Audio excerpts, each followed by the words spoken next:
So now I selected COM77, that is the communication port that the ArteriographHolter2 is put on.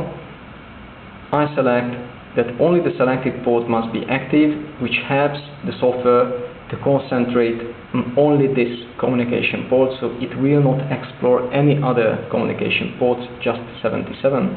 And now, if I press send, I have a confirmation window whether I will use the suggested CUF type or not.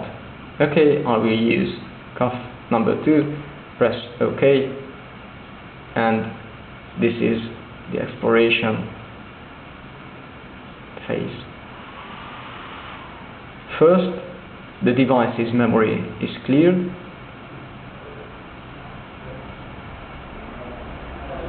It will take some seconds.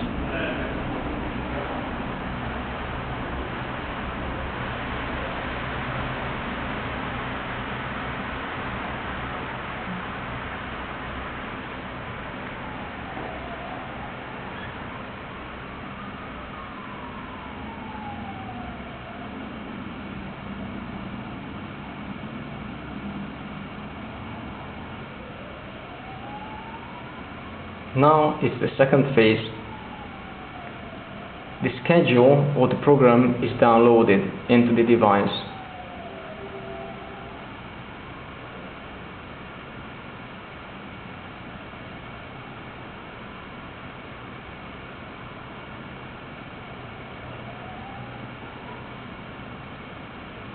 Now this is just a reminder of the program. If you see this page, this screen, that means that your ArteriographHolter2 device is programmed successfully. Now you can start the measurement. Here you see that the start of the test will happen within 3 minutes. So it's 12:07 and the current time is 12:04. So 3 minutes from now the first measurement will start. You can see the status of the programming. It was successful. So I skip this window and go back to the device. First of all, I attach the pouch to my waist. I will set the length of the belt according to myself.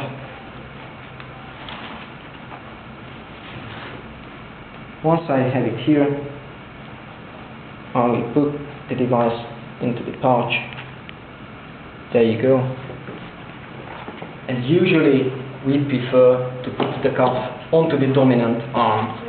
And I mean by dominant, if I'm a right-handed person, I will put it onto my right upper arm.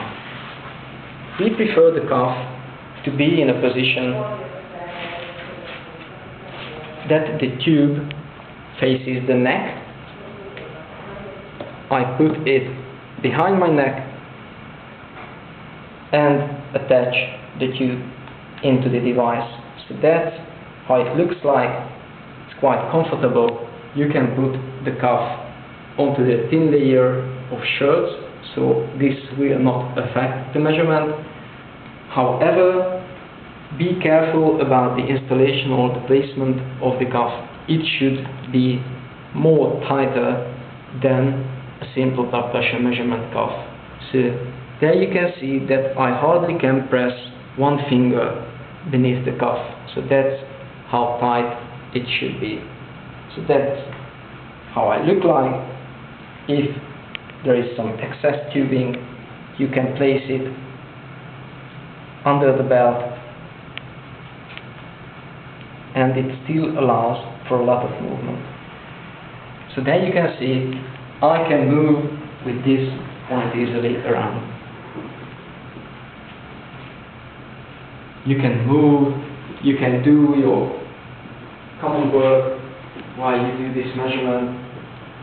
But if you feel that the measurement is started, it would be optimal to stop for a minute in standing position and wait until the measurement is ready. Now you can hear that the measurement is started.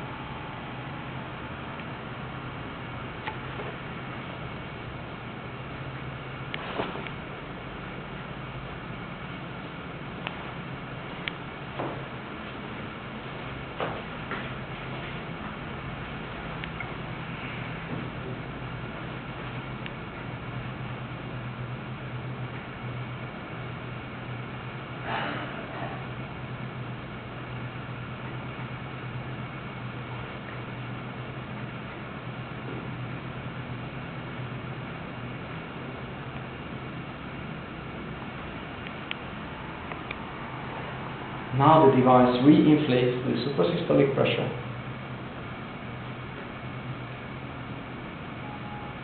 And that was the phase when the arterial function parameters were picked up. By arterial function parameters, once again, I refer to pulse rate velocity, augmentation index, and central systolic blood pressure.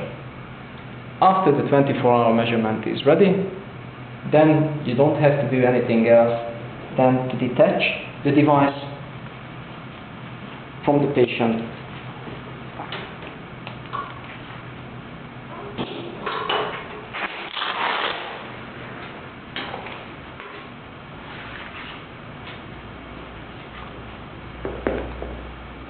and retrieve the data from the device into the computer. So this is retrieve data from device. You have to select ArteriographHolter2 and the lastly used COM port will be the default one. So COM77, you don't have to touch this because now it's okay, and just press OK. And depending on the number of measurements, it will take from few seconds to few minutes of time for the data to be transferred back to the computer. Now in this case it will be quite fast.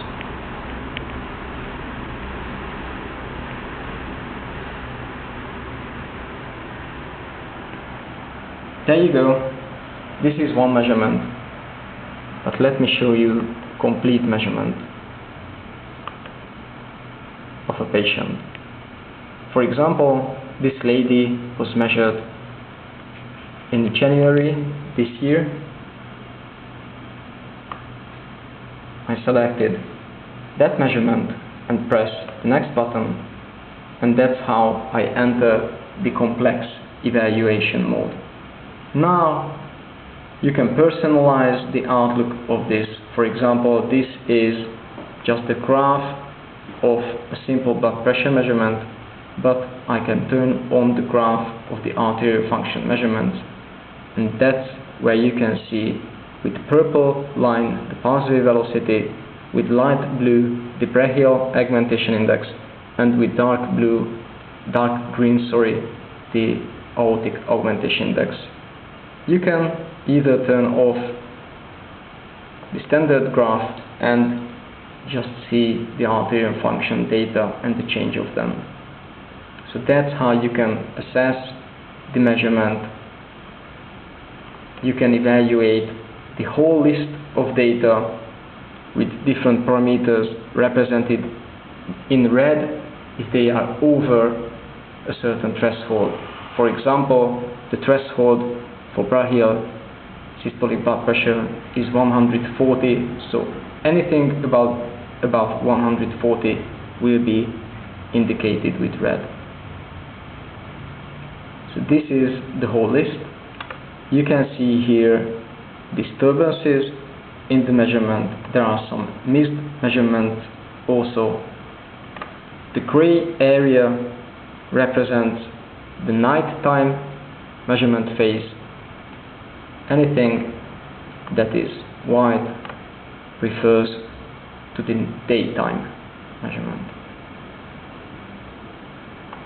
You can gain some simple statistics like mean, maximum, minimum, standard deviation of the brachial parameters, the same for the central blood pressure parameters, and the same for the arterial function indices like augmentation index and pulse rate velocity. You can generate some correlation indices, which also gives you the so-called ambulatory arterial stiffness index, for short AASI, which is also a very widely used parameter for assessing arterial stiffness and cardiovascular risk. You can also show some histogram regarding the peripheral data, so systole, diastole, mean arterial pressure, and heart rate. If you are ready with the evaluation and you think that you only need to print it out, then you can go to Print Report. These are the default settings of the print report, and go to the preview mode. Select the printer that you would like to print on, and then you will receive the standard 3 pages of the report. If you zoom in here on the first page, that's just a simple 24-hour blood pressure evaluation with the different results and with the thresholds for systole and diastole represented in the graph. The second page is for the expert opinion, so the doctor can type in the opinion here, and the third page is for the arterial function data. According to the different thresholds, you can assess the patient's state of arteries either for pulse velocity or for the augmentation index, whether there are extreme outliers, whether there is high pulse velocity or any other parameter throughout the day or just during the night, just during the daytime. So you have plenty of options here to assess correctly the cardiovascular risk. And as a last step, if you'd like to, you can save the results directly to PDF.